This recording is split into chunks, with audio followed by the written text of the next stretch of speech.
thanks everybody for being here today, firstly, and thanks for being prepared to answer some questions. It's really good to have you both in our studio setup. And the idea is just to informally sort of chat about research and learn a bit about yourselves and what, why research is exciting for you. So let's start with you, Mohamed.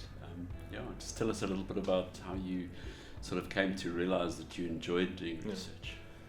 Thanks, Peter. Thanks for having me, and I'm honored to actually be part of this and to share my experiences and where I'm coming from. So a little background on myself, that I've been in education since 2006, which is a long time. My education actually wasn't in education, it was in commerce. So I did accounting, bachelor's in accounting, I did honors in accounting, I did articles as well.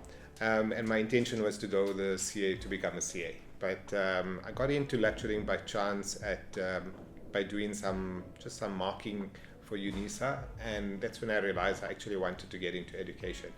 And once I started in education, that's when I realized that the passion that I had for education. And looking back, I think I always had that passion for teaching. I should have become a teacher. I mean, if I had to redo my life, I think I would have become a teacher because I had that passion, and I realized I was good at teaching. Actually, there's a big difference between being an expert in something, but being able to teach that. It doesn't mean that you're good at accounting or you're good at a specific subject, but doesn't mean that you're going to be good at teaching that. But I found that I was good at teaching accounting. So and that sharing of that knowledge and getting people to understand something. Part of it was not just the knowledge, but sharing that passion and that enjoyment of it. So I enjoyed education, and then I decided to do a master's in education and to really make my career in education. In terms of research, I think it was a light bulb moment for me when I struggled to understand why the students were failing accounting. I had students that would come to my office, and I would have these discussions with them after every exam or every assessment that, tell me why you failed. What's the reason? And they would all come with the same thing that, I've studied, but I don't know what I did wrong. Right. So that got me thinking, and I realized that I need to do research into why students, particularly in accounting, because it's a very numerical subject, but I realized that I had to research why students are actually failing. Yeah. And that's when I realized the importance of research, because I needed to make informed decisions. It needed to inform me as to how to teach, Yes. What interventions to put into place to assist the students. It wasn't going to help if I was going to just deliver more lectures, because that's not what they needed. So that's when I realized that I needed to do research, and that's when I came up with my topic. The topic for my research dissertation was what were the strategies, or what was the impact of the way students studied at institutions, at university. And it was just not just in accounting, in general, their study habits, their mindset going into study. And I researched all of that through surveys and through speaking with the students. And based on that, I concluded that the students generally don't have a good background in studying on how to study. And it had nothing to do with studying accounting. It had nothing to do, they could be studying anything for that matter, but they just didn't know how to study. So that's when I realized that research is so important. And for me, research was so important because I needed to make informed decisions to help my students and to support my students. So that's where research, and I to be honest, I thoroughly enjoyed doing the research, and I think research is such an integral part to our jobs as educators, as being part of the education system. But in general, I think in any job, you need to make the informed decisions, you need to do the research, and you need to interpret the research, and you need to follow up on the research in order to make relevant, appropriate decisions. Thank you for describing that, and your passion's very clear when you speak about it, and how you got onto that topic. And Hloni, for yourself, tell us a bit about how you a bit about your journey and how you came to enjoy research. Okay, so for me, I started in advertising and branding. So I first studied a diploma in integrated brand communication, and then did an advanced diploma in brand innovation. But after a year of working as a social media manager, I found I wasn't really that interested in that role, particularly. And instead, I have a passion for design. I really had a longing to go into the design discipline. So I then switched, and I went back to school, and I started a Bachelor in Design, Bachelor of Design, and I specialized in Ideation design here at Inscape. And then from there, I did the honors in design again, and specialized in ideation design as well. So I initially just first wanted to transition into design, and what led to that desire was that I wanted to start solving, more problems in my community and just in my local context. I was like, but why, in fact, I had a question regarding the refuse removal at home, and I was like, they always have these orange bags. So back in Durban, they have orange bags for paper and plastic, which they give alongside the black bags. But I found that people in the community never use them. They never. I hardly saw the bags put with the refuse, the normal rubbish. For collection, and I was like, but why isn't it working? Why, how did they launch this program in such a way that the community doesn't know about it or even care about it? So for me, I knew, or I did it because I read the packet. There were instructions written on the bag itself. So I just had that question. I was like, but what went wrong, in that process? So I then over time realized that one of the solutions or ways to solve it is through design thinking. That, okay, there's this method called design thinking, and that's what will help you figure out all these gaps and figure out how to solve them, and how to then improve these kinds of processes within organizations or within the municipality, for example. So I would say my entering into research came more of wanting to solve problems, and came from wanting how to take an idea, how do I take this idea and how do I bring it to reality. So I didn't frame it as research per se. I just wanted to solve a problem. I just wanted to know, if I have an idea, how do I make sure it becomes a real solution out there. But upon reflection now, I realize that actually wanting to solve a problem is requiring research. It's actually, the idea is getting research done. To get the idea, you do research, but also as you do research, you get the idea. So I figured that they're quite intertwined, or can even be synonymous probably in some context. So I'd say that's how I came into research, but as wanting to solve a certain problem that I had seen in my community. Yeah. Lovely, thank you. Cool. Thanks. Then Mohamed, you spoke to us about your, how you got to your research question with doing your masters. Do you find in your current role as the dean of a faculty that you're still needing to do research, and do you have enough opportunity to do research in this? Absolutely. I think in any position, I think the fact that you want to make something better requires research, because as long as you have that passion and that drive to want to make things better and to improve things, that drive will make you want to research it and to come up, like Hloni says, solutions. Yes. But to come up with solutions, you need to first find the problem, and that needs to be researched. I think research is something that we take for granted, or we don't realize that we're actually researching all the time.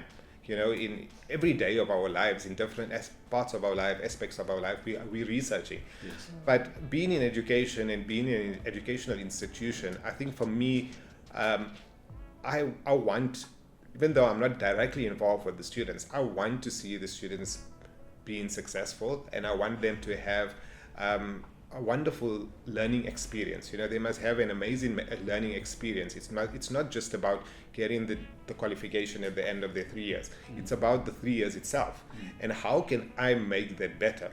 And that's where I think for me research comes in, that how can I make it better in different aspects.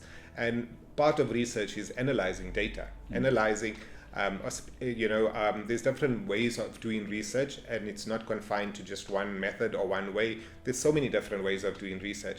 But the fact that I'm trying to investigate and I'm trying to find the solutions, I need to first find the problem, and that's an everyday thing. And in every aspect of my job, I'm trying to find the solutions, but I need to first find the problem, and I need to investigate that, and that's the research. And that, I think, it's every person has to understand the importance of research. Research is not something that is optional. I think it's something that's inherent to every person in any position.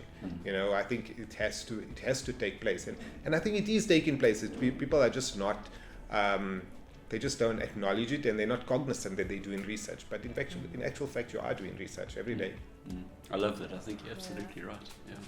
Yeah, I mean, I would really agree. I would have said the same thing, actually, that, for me, I'm an instructional designer. That's what I do generally, and I do research for, either getting topics for courses or just trying to solve a problem regarding the software I'm using. Like if I want to integrate, a discussion board in my course, I have to research it. I mean, I think we don't realize how much research we do in our daily lives, and how the simplest things, looking for a recipe is research.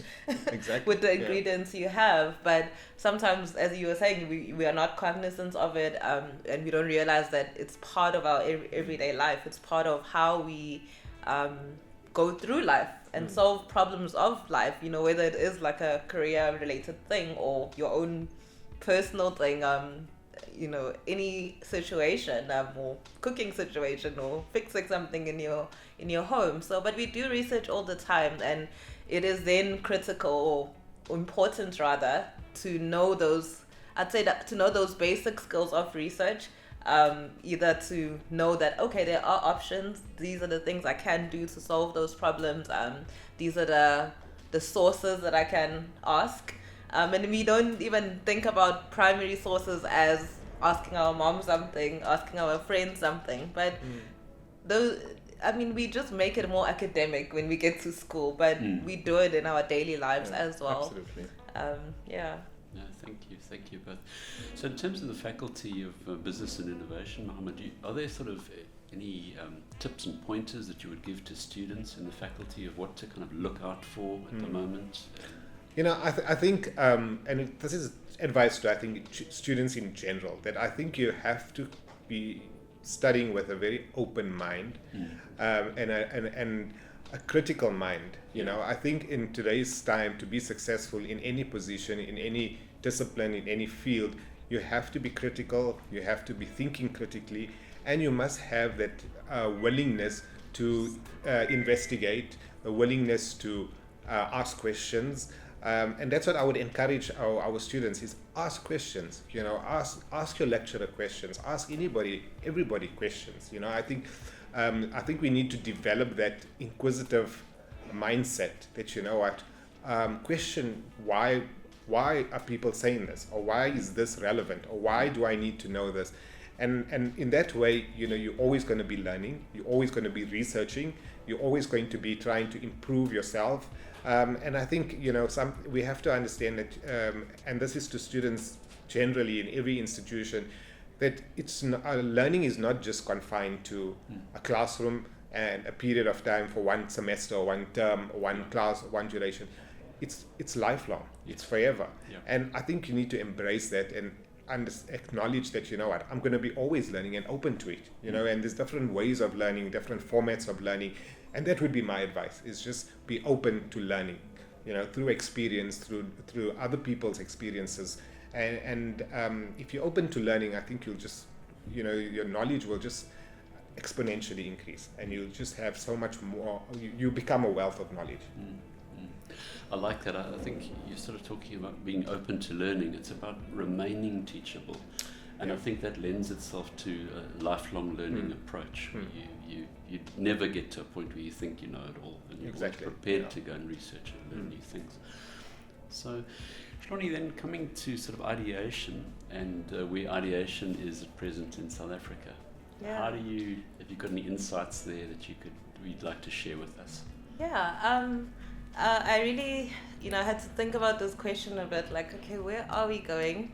And is it particularly different from around the world?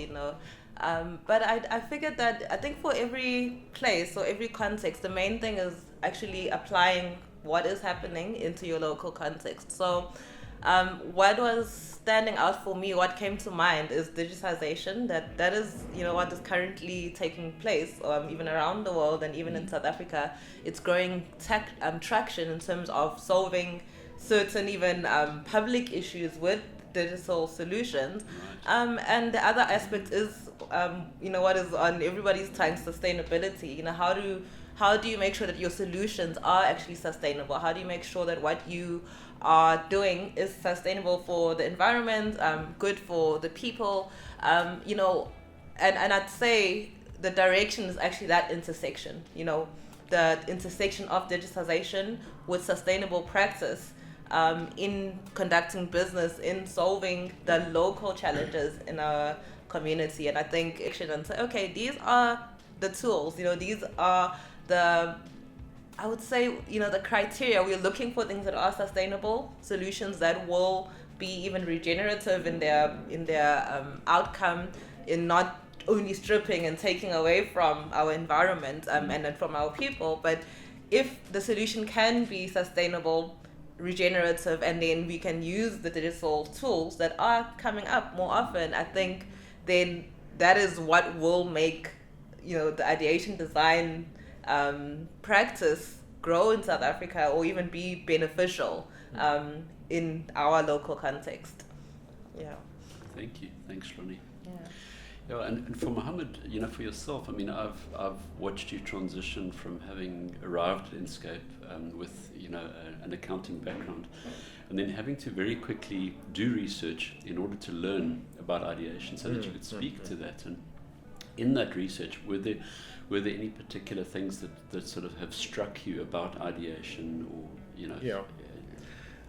So when I came to Inscape, that's the first time I actually heard of a bachelor's in design, ideation design. Yes. Ideation, I knew what an idea was, but I never really thought about it. And like you said, I needed to research what the qualification is, because Yes. I'm managing the qualification. I need to know about it. Yes. And in my research, I actually came to the conclusion that this is the most versatile qualification offered anywhere in any institution. Amazing. Because we're teaching students Yeah.